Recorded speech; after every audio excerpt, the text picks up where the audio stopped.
दोस्तों स्वागत है आपका मोटिवेशन लाइन में। और आज की इस वीडियो में आप जानने वाले हैं 3 बाबाओं की कहानी जो हर गांव में जाते थे और वहां पे किसी को ना ज्ञान देते थे ना कुछ ऐसी बातें बताते थे जो उनके काम की हो।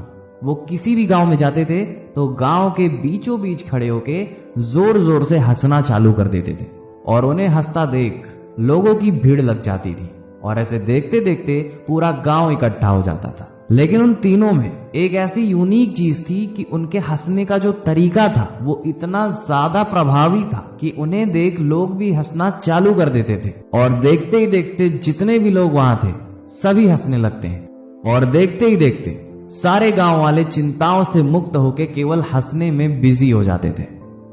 और वो जो 3 बाबा थे वो एक गांव में ऐसा करते, फिर दूसरे गांव में, फिर तीसरे गांव में। उनका पूरे दिन का सिर्फ यही काम था और बदले में वो पैसे नहीं लेते थे बल्कि लोगों को इशारों में ही बता देते थे कि हमें भूख लगी है, हमें भोजन करना है, और उन्हें लोग हंसी खुशी भोजन करा भी देते थे। और वे तीनों अपना जीवन ऐसे ही व्यतीत कर रहे थे। अगर कोई उन्हें खाना खिलाते समय उनका नाम पूछ लेता था तो वो और जोर से हंसना चालू कर देते थे। जब भी कोई उनके बारे में पता लगाने की कोशिश करता था कि ये कौन है, कहां से आए हैं और इनका लक्ष्य क्या है, तो वो और जोर से हंसना चालू कर देते थे। और ऐसा करते करते लोगों ने इन्हें हंसने वाले बाबा का नाम दे दिया। लेकिन दोस्तों वो कहते हैं ना कि जीवन में एक दिन आपका अंतिम समय आना ही आना है, और कुछ ऐसा ही उन तीनों में से किसी एक बाबा का आखिरी दिन आ जाता है। वे तीनों एक गांव में गए हुए थे और एक गांव में उनमें से एक की तबीयत खराब होती है और वो इशारों में बताते हैं कि मेरी तबीयत खराब है। वैद्य को बुलाया जाता है, वैद्य उनका इलाज करते हैं लेकिन उन्हें नहीं बचा पाते हैं और फिर रात के 12-1 बजे तक एक बाबा की जान चली जाती है। और ये बात एक गांव से दूसरे गांव, दूसरे गांव से तीसरे गांव, जितने गांव में वो लोग भ्रमण किया करते थे सारे गांव में ये बात पता चल जाती है। लेकिन जो गांव वाले थे वो उस चीज से दुखी नहीं थे कि उनका एक साथी चला गया है, बल्कि वो ये सोच रहे थे कि तीनों हमेशा हंसा करते थे, कभी कोई दुख चिंता नहीं करते थे। लेकिन उनमें से एक साथी जब उनका चला गया है तो बचे 2 आज तो पक्का रोने वाले हैं।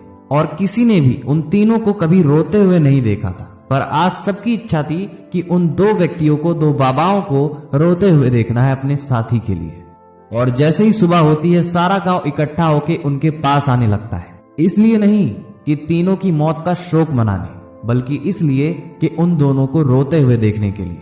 लेकिन जैसे जैसे गांव वाले उनके थोड़े पास जा रहे थे उनके कानों में हंसने की आवाजें आती हैं। थोड़ा और पास जाने पे वो हंसने की आवाज तेज हो जाती है और इस बार तो वो इतना जोर से हंस रहे थे कि जीवन में वो कभी इतना तेज नहीं हंसे थे।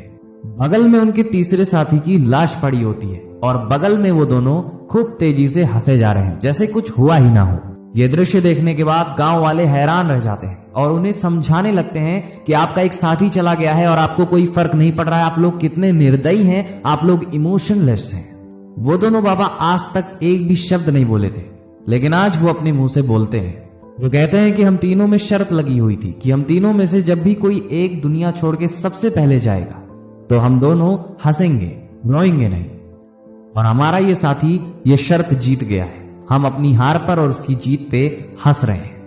और उसके बाद जब चिता जलाने की बारी आती है, नए वस्त्र पहनाने की बारी आती है, तो गांव वालों ने उन्हें समझाया कि वस्त्र बदलने का समय हो गया है, नए वस्त्र इन्हें पहना के इन्हें जलाने का आरंभ किया जाए।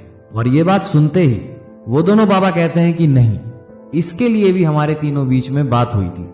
हमारे इस साथी ने कहा था कि जब भी मेरा अंतिम संस्कार हो रहा हो तो मेरे कपड़े मत बदलना, मैं जैसा रहूंगा वैसे ही मुझे चिता पे लेटा देना, क्योंकि मैं कभी अशुद्ध हुआ ही नहीं हूंगा। मैं अपने जीवन में इतना हंसा कि कभी अशुद्धि मेरे ऊपर जमी ही नहीं, तो मैं कैसे अशुद्ध हो सकता हूं।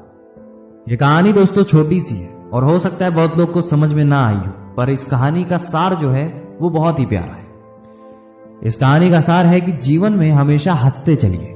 इस दुनिया में ईश्वर ने हम मनुष्यों को एक गुण दिया है कि हम हंस सकते हैं, मुस्कुराहट फैला सकते हैं, पॉजिटिविटी फैला सकते हैं। हम दूसरों के गमों को भुला के उसे खुशी दे सकते हैं, पर इस चीज को हम धीरे धीरे भूलते जा रहे हैं। उम्मीद करते हैं कि आपको ये स्टोरी समझ में आई होगी। ऐसे और कंटेंट्स पाना चाहते हैं तो आप हमारे YouTube चैनल को सब्सक्राइब कर सकते हैं।